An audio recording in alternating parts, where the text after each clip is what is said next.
Well, good afternoon, everybody.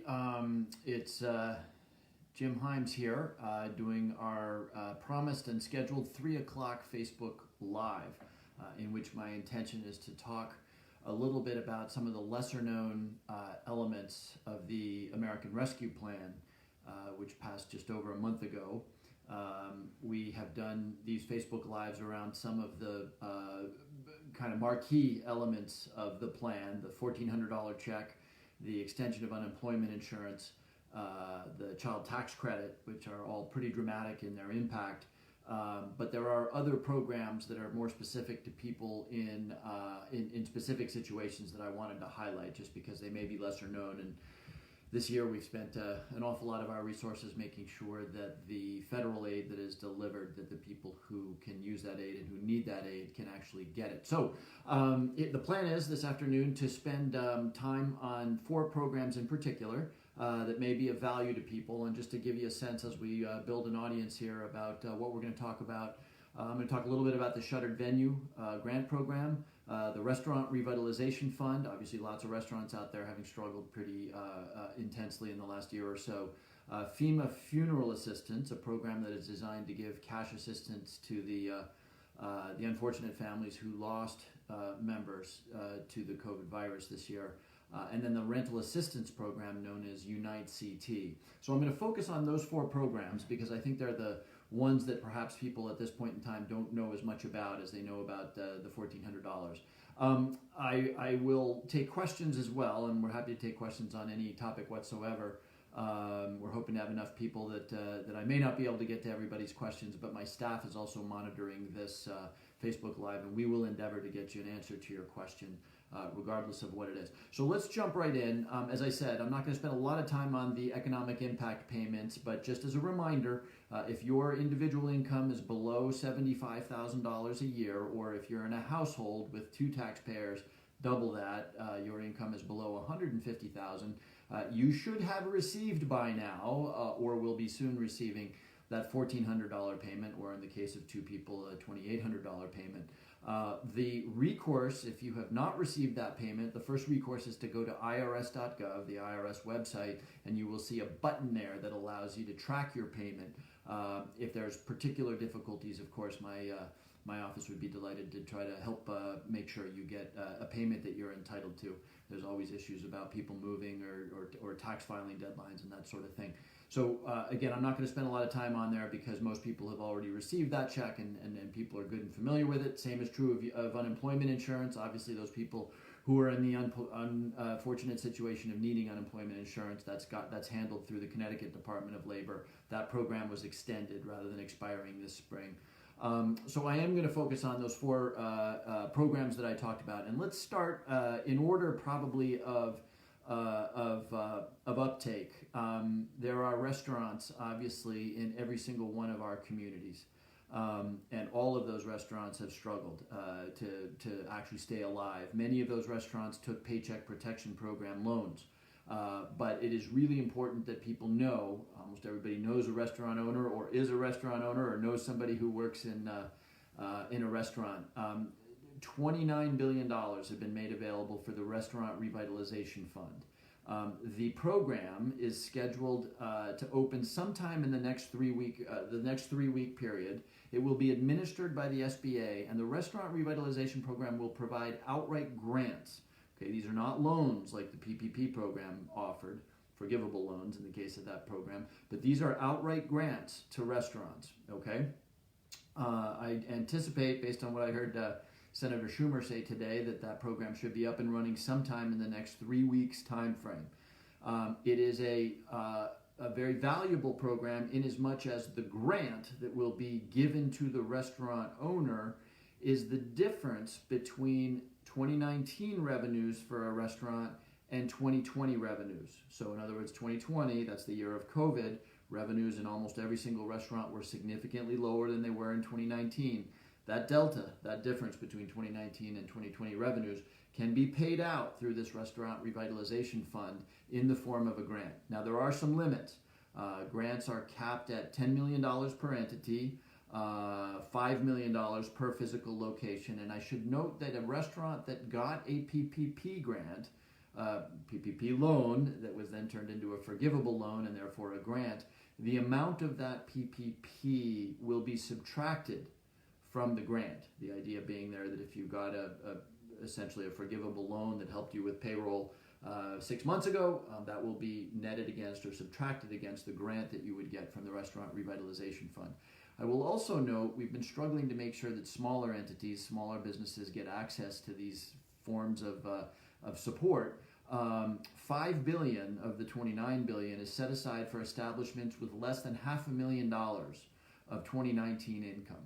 So those are the small restaurants, less than $500,000. The first $5 billion is set aside specifically for those smaller entities. And for the first 3 weeks, the first 21 days of the program, restaurants that are owned or controlled by women, veterans, or other economically disadvantaged individuals, and we don't know how that is defined right now, but that will become clear.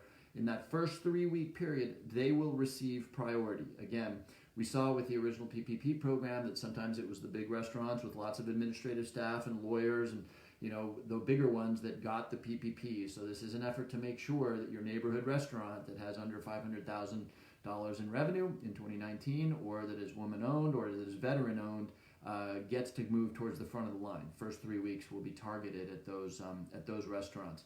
I mentioned that the grants are capped at $10 million per entity, $5 million for physical location.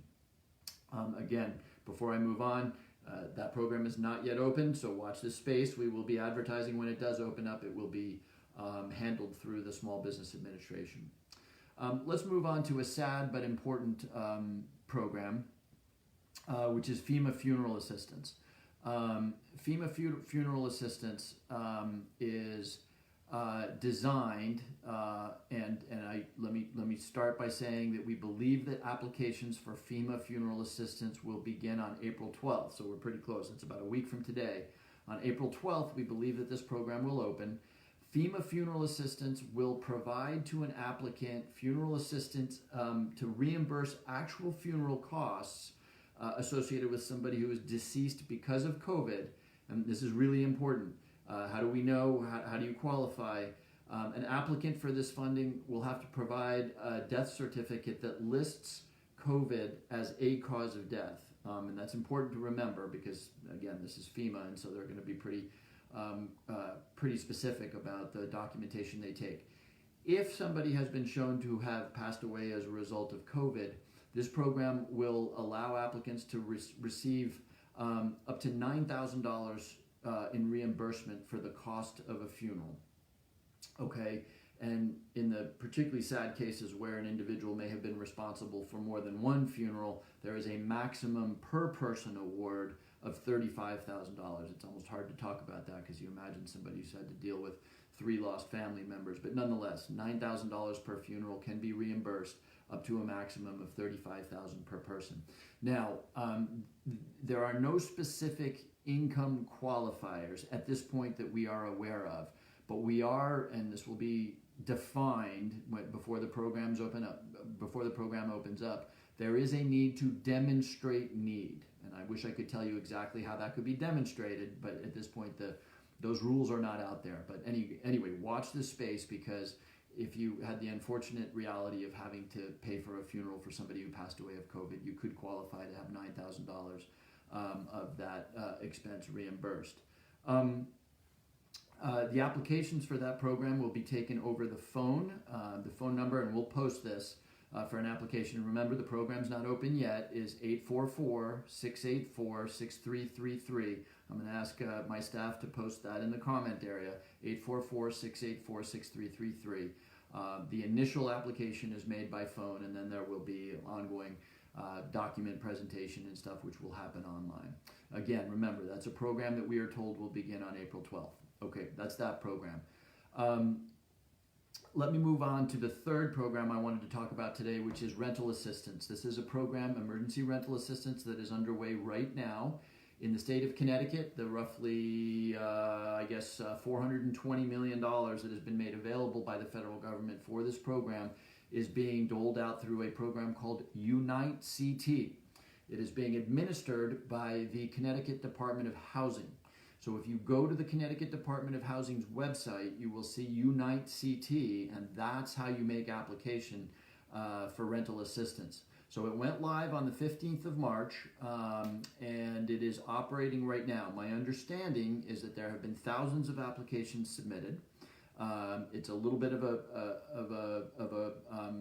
administrative project, because obviously you need to demonstrate that you were unable to pay rent. You need to provide evidence of a lease, and you can, if you qualify, and there are a number of qualifications. You can qualify for aid to help you with rental arrears. It will pay 85%, this program, 85% of overdue rent for the 6 months prior to the application. Now, I need to specify here, too, that this isn't just for tenants. So, in other words, landlords out there, if you have rental units, landlords themselves can also apply. They need to get the consent of their tenants, but landlords can apply, and they will be given that back rent directly. So in other words, the cash doesn't go to the tenant, it goes to the landlord once all the administrative hurdles have been cleared. Electricity, and I'm looking at my notes here because I don't want to put out faulty information on this Facebook Live. But electricity expenses can also be included in reimbursable grants. Now, who qualifies? There are some income qualifications for this program, for this rental relief. You need to demonstrate a risk of experiencing homelessness or housing instability. And if you go, I'm not going to get into how you demonstrate that, but you can find that on the Department of Housing website. And you have to have a household income at or below 80% of area median income. So if you're like me, you don't necessarily know what 80% of area median income is in your area. Let me just tell you that it's all there on the Connecticut Department of Housing website, which you need to go to, and you'll see what those numbers are for the towns that you live in. It's important to note that when a landlord completes the application and gets money as a result of this program, they agree not to evict a tenant for as long as that tenant is receiving rental assistance prospectively. Okay, so this program has a prospective quality, meaning it's not just back rent, it can be rent going forward, and the landlord agrees not to evict a tenant who is being subject to that aid. Okay, so that program's up and running. If you think you might qualify because you're in the neighborhood below 80% of area median income, I would encourage you to go to the Connecticut Department of Housing's website and look for that Unite CT button that will start the application. When I last heard, there had been many thousands of applications submitted, and because it's a brand new program, there were a limited number of renters and landlords who had actually been funded. But obviously, as this program gets up and running and as they work out the kinks, I anticipate that number will go up. Last program, and then we'll move on to questions. This is maybe a little bit esoteric for people, which is why I leave it last. The Shuttered Venue Operators Grant. Again, this was a program that was established both in the December bill that the Congress passed and in the American Rescue Plan. It's made $16.25 billion available nationally for those stages, those arts museums, other shuttered venues that become eligible for these grants. Now, obviously, like restaurants, an awful lot of those venues have suffered very badly in the last year or so. The grants themselves will be up to $10 million in size, and there's an opportunity for additional grants. The size is determined by the lesser of 2019 revenues, 45% of 2019 revenues, I should say. So think about it as roughly half, just a little bit less than half of 2019 revenues, or $10 million. So that's the cap on the grant that can be awarded to museums. I'm thinking of all the stages and performance venues, museums that we have. It is permissible to apply for both PPP loans, as many shuttered venues did, and for this grant program, this Shuttered Venues Grant Program. I'm not going to spend a lot of time on that because there's a lot more people who own restaurants than are associated with shuttered venues. But we anticipate that this that this program will open very soon on the 8th of April. So again, if you're on the board of, or if you're associated with one of those shuttered venues, April 8th for the grant program is what you should be thinking. Okay, those are the 4 programs I wanted to focus on. Let's see here, relatively disciplined on time. That was 15 minutes. Let's go to questions, and let me just see if I can figure out how to get these questions to me, and I will do my best to answer these questions. Okay, we're already we're wandering far afield here, which is just fine. Chris asks, will the federal government send vaccine to less wealthy nations to ensure herd immunity? I'm glad you asked that question, Chris, because the answer is obviously the primary focus is on making sure that vaccines are available here in the United States. And I didn't talk about it, but the American Rescue Plan included tens of billions of dollars to do precisely what we're seeing in our communities today, which is to get the vaccine out there. So the primary concern of the American Rescue Plan was to make sure that inside the country here that we were in a position to, which we're approaching, of making the vaccine available. I think the president announced yesterday that that anybody over the age of 16 will soon be eligible for the vaccine. So the priority is inside the borders, but the answer is yes. Through a variety of mechanisms, including something known as Gavi, which is an international vaccine organization, money has been made available to make sure that we're participating along with other wealthy countries in making sure that less wealthy countries have access to the vaccine. And there's 2 ways to think about that. I get this question a lot. There's 2 ways, both of which are true. Number 1, it's the right thing to do for wealthy countries to try to help countries that have been devastated around the world by this virus get the vaccines that they need. Even if the moral argument doesn't appeal to you, this virus came to us from a town that most people had never heard of, deep in China, Wuhan. That's where this originated. So as long as there is live virus in Timbuktu or some unheard of part of Asia or in a county in rural New Mexico, none of us are safe. So this only works.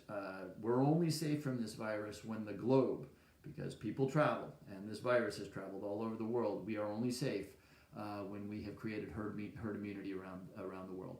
Okay, let's move on. I'll try to be a little quick questions, a little quicker on the questions. Kimberly asked, do non-citizens get economic impact payments? They do not. You need to have a Social Security number to qualify for an economic impact payment. There's a whole long argument to be had about that, but that's the law. So the thing that has changed, and I should point this out, is that in the original CARES Act of roughly a year ago, households that were mixed, where you had U.S. citizens and non-U.S. citizens, green card holders, the undocumented, the U.S. citizens in those households a year ago did not qualify for economic impact payment. The new work, the CARES Act, the American Rescue Plan, makes economic impact payments available to U.S. citizens inside mixed households, but non-U.S. citizens, people without Social Security numbers, do not qualify for economic impact payments. Okay, Clancy asks, do you want to cancel all federally held student loans? No, I don't want to cancel all federally held student loans. I'm not going to take a ton of time to get into the intricacies of that. I will tell you that I know that we have a massive student loan problem in this country, $1.6 trillion in outstanding balances. That is a number that is putting huge downward pressure on the ability of young people to buy homes, to start businesses, even, I'm told, to get married. So, but the answer is not to simply wipe out all debt. The reality is there is a manageable amount of debt out there for an individual, and there's all sorts of interesting programs. People who agree to go into, and this is true today, although it's not particularly effective, people who agree to go into lesser paid professions, people who agree to teach, often will qualify for student loan relief. Somebody who goes to law school and becomes a very high-earning lawyer, that's not the person who needs the relief relative to the person who decides to become a teacher. So I don't want to spend a lot more time on that question because it's a very general policy question. I should note, though, that federal student loans are still subject to a hiatus on the payment, on the servicing of those loans. So people who are having trouble in the context of COVID who have federal student loans continue to have forbearance on the need to pay interest on those student loans. And by the way, this is a conversation that will continue to happen. Joe Biden asked his cabinet to look into what authority he has maybe to reduce the outstanding balance of student loans. Okay, Joseph asks, do I get credit for paying off my student loans after working hard for many years? Joseph, I can't answer you that question. As you probably sensed from my last answer, there's a whole bunch of ideas floating out there. There are people who say eliminate student loan balances. I don't support that. There are people who say eliminate $50,000 in student loan balances for people. There are folks that say do it with $10,000. There's just a bunch of ideas circulating. So not only is there not any precision, there's not actually even a law or a decision on what an executive order might look like. So no way to know exactly what that might look like. This is something that's being talked about. I will tell you what I favor. You may have sensed this from the conversation that I've had so far on the topic. Again, I don't think eliminating student loan debt from everybody makes sense. There are plenty of people carrying student loan debt that are capable of supporting that student loan debt because they're in high-paying professions. I think we need to be cognizant of the fact that some people sacrificed very deeply in order not to take out student loans. I have a constituent in Fairfield who told me that he spent 20 years not going on vacations and driving really old cars so that he could educate his children. And he said, so wait a minute, all that I did was for nothing because people who didn't do that saving? So there's a lot of considerations that we need to take into account here to craft something that makes sense both economically and that makes sense from a fairness standpoint. But again, the very specific questions, you've got a bunch of ideas circulating out there and nothing specific. Maureen asks, there will be many people who haven't paid their mortgage for the past year whose bank will not put it onto the end of their mortgage. What can be done for these people? Very good question. One that we're talking about right now. We are going to need to push the banks to continue to do what they have done, which is to show forbearance and reasonable constructiveness in not putting people out of their homes. Now, because of voluntary forbearance and federal banning of evictions, we haven't seen that yet, but we will have a substantial population down the road of people who are 9 months behind in their mortgage with no hope of getting that money together quickly. And if the banks were unreasonable and said, well, you owe all of your back mortgages, that will have the effect of potentially evicting them from their homes. So this is going to be something we need to work with and may need federal intervention to make sure. One of the ways you can, of course, deal with that is by extending the maturity of the mortgage. That's a little challenging because mortgages are now traded and oftentimes the originating bank no longer holds that mortgage. But monitor this space because that's going to turn into a very substantial problem. And obviously we're going to need a solution that doesn't put potentially millions of Americans out of the homes that they thought they owned. Kathy asks, is shuttered venues still requiring fixed seating at museum sites? That eliminates thousands of museums across the U.S. and Connecticut. Kathy, I don't know the answer to that question. That's a little, I was deep in the details of shuttered venues when we were crafting the legislation, but I'm going to ask my staff to take note of that and answer the question for you about whether fixed seating is required at museum sites. Stephen asked, with the new federal tax deadline, are there any tax assistance programs for those who need help filing? Yes, Stephen, I'm very glad you asked that. So I would encourage you to look into the VITA program, VITA. That's a volunteer tax assistance program where somebody will assist you in the preparation of your taxes for free. In the old pre-COVID world, that was really easy to do. You would show up, for example, at the Norwalk Library, and there would be trained volunteers there to help you file your tax returns. Today, a lot of that, for obvious reasons, is happening in an online environment. But please check out the VITA, V-I-T-A programs because there's a number of them in the area. And yes, as you point out, the traditional April 15th tax deadline has been extended to May 15th. I should also note, and again, I need to be very careful not to get into the business of giving people advice on how they do their taxes. I should also note that in ordinary times, and certainly right now, you can request an extension for the filing of your 1040. That doesn't mean you can extend the payment of what's due, but you can extend. You can ask for an extension from the IRS if you have a particularly complicated problem for months to actually file that 1040. If you owe money, you still have to pay that. You're going to need to estimate what you might owe, pay it, and obviously they'll make that square when you file your 1040. But yes, look into the VITA site. Many au pairs. Kimberly asked, many au pairs in Greenwich have been receiving checks. Have you looked into that? That's interesting, and Kimberly, I'm glad you raised that for me. The mechanisms, now I'm not sure what those checks would be. The way the economic impact payments have been dispersed have been to people who have Social Security numbers, who are either in the Social Security system or who, and meaning they're beneficiaries of Social Security, or who have filed tax returns. somebody without a social security number, I'm really not sure how that could have happened. So I'm going to need to stop speculating here. And Kimberly, maybe you would let me know what those situations were, because as I said before, this is those economic impact payments are designed to go to U.S. citizens, meaning people with social security numbers, not to people. These are au pairs are typically not U.S. citizens. So I'd like to know more about that, because that's not supposed to be happening. Drew asks, can you explain how to get Cobra reimbursement? Do you apply through the employer? Yes.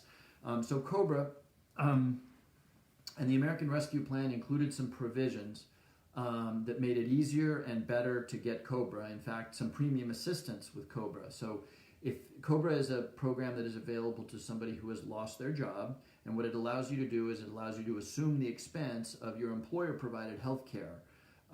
You have to apply for that, and that's something that you work out with your employer. Some certain information is necessary from your employer. And then you continue to get health insurance. The good news is you continue to get health insurance. The bad news is you're now shouldering the cost for that health insurance in its entirety, and that can be pretty pricey. So when you do that, look into the Cobra benefits that were passed in the American Rescue Plan, because there's some good benefits for people who find themselves unfortunately needing to use Cobra. Okay, I'm getting down towards the final list of questions. Last couple of questions here. If there's others, I'll try to answer them. But Sharon asks, how do people access the additional health insurance premium subsidies available to those receiving unemployment benefits? I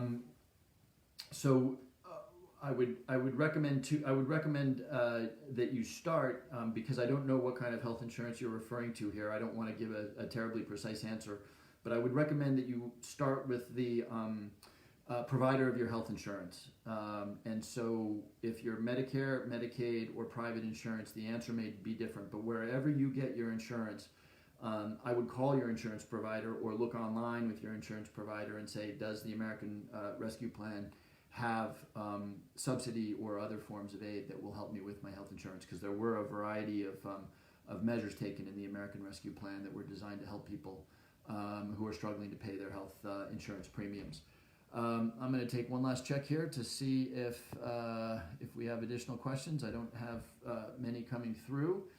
I did not talk about vaccines deliberately because, as I've said many times on these Facebook Lives, vaccine policy eligibility is determined at the state level. And obviously there was a long conversation in the state of Connecticut about the governor's chosen route of doing age-based eligibility.